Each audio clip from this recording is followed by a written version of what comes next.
Hello friends, ഇന്ന് നമുക്ക് പരിപ്പ് വട ഉണ്ടാക്കുന്നത് എങ്ങനെയെന്ന് നോക്കാം. ഇതിന് 1/2 കപ്പ് കടലപ്പരിപ്പും 1/4 കപ്പ് തൂരപ്പരിപ്പും 6 മണിക്കൂർ വെള്ളത്തിൽ കുതിരാനിടാം.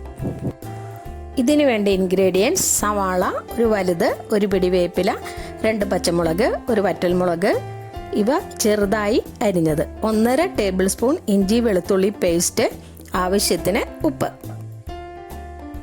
കുതിർന്ന പരിപ്പ് സ്ട്രെയിൻ ചെയ്യാൻ വെച്ചതിന് ശേഷം ഒരു മിക്സിയുടെ ജാറിൽ, ചെറിയ ജാറിൽ മതി, നിർത്തി 1-2 കറക്കുകൾ കറക്കിയെടുക്കുക.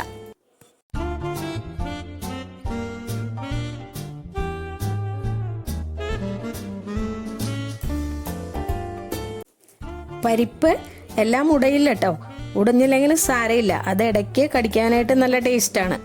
ഈ അരച്ച പരിപ്പും എടുത്തു വെച്ച ഇൻഗ്രീഡിയൻസും എല്ലാം കൂടി മിക്സ് ചെയ്ത് തിരുമ്മി പൊത്തി വയ്ക്കാം. ഈ തിരുമ്മി വെക്കുന്നതിലാണ് കേട്ടോ അതിൻ്റെ ടേസ്റ്റ്.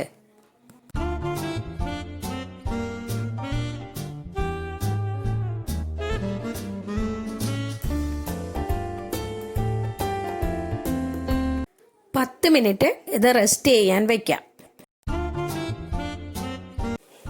ഇപ്പോൾ 10 മിനിറ്റ് കഴിഞ്ഞു. ഇനി നമുക്ക് ഇത് ഓരോ ചെറിയ ഉരുളകളായിട്ട് എടുക്കാം.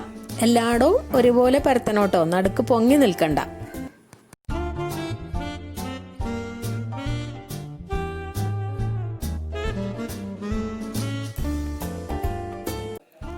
പരിപ്പ് വട മുങ്ങുവാൻ വേണ്ട എണ്ണ വേണോട്ടോ. മീഡിയം ഫ്ലെയിമിൽ തിരിച്ചും മറിച്ചുമിട്ട് നമുക്കിത് വറുത്ത് കോരിയെടുക്കാം. സവാളയ്ക്ക് പകരം നമ്മൾ ചെറിയ ഉള്ളി എടുത്താലും മതിയാവും, കുഴപ്പമില്ല, ടേസ്റ്റ് ഉണ്ടാവും. ഇങ്ങനെ നമ്മളെല്ലാം ഇങ്ങനെ തിരിച്ചും മറിച്ചും ഇട്ട് അത് വറുത്ത് കോരി എടുക്കാം. അങ്ങനെ നമ്മുടെ പരിപ്പ് വട, ചൂട് പരിപ്പ് വട റെഡിയായി കഴിഞ്ഞു. നല്ല ടേസ്റ്റാണ് കേട്ടോ, കാണാനും നല്ല ഭംഗിയുണ്ട്. ഞാൻ ദേ ഇവിടെ ഒരു പ്ലേറ്റിൽ എല്ലാം എടുത്തു വെച്ചിട്ടുണ്ട്. എല്ലാവരും ട്രൈ ചെയ്യണം.